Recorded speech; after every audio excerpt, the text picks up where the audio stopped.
So today, one of our biggest fears came true. Walker started vomiting profusely and wouldn't stop. It came out of nowhere.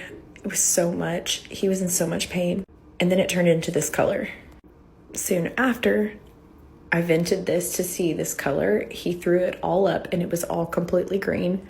There was blood all in it. He woke from a dead sleep and was acting like this. And he could not stop crying. He was in so much pain. Something was wrong. At this point, Carl went to the store to get Pedialyte, and I called him in a panic and said, call 911. We've got to do something. Something's wrong. And he calmed me down for a second. And he said, nope, just pack a bag. We're going to go to the ER right now. So we called one of our good friends. It's his NICU nurse and our neighbor. And she came right over and stayed with our kids. And we jumped in the car and headed to the ER around 10:30, 11 o'clock. The PTSD that was coming over me was overwhelming.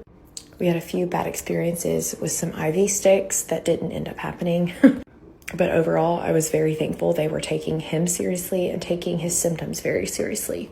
Plus, they saw his monster list of a chart and said, yeah, we need to make sure we're paying attention to this kid. So we did an x-ray. They said it looked normal for the most part, but they wanted to call surgery team to be sure. So we stayed in the ER all night long.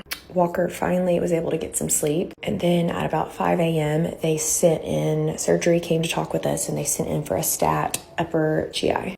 That was also horrific and traumatizing for me, Kyle, and for Walker. They had to put an NG tube through his nose, and I don't know what it was about him being a little baby. I knew he wouldn't remember it, but this was so much more traumatizing.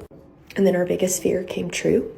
At 5 a.m. on very little sleep, I was holding my shivering baby who was just completely traumatized.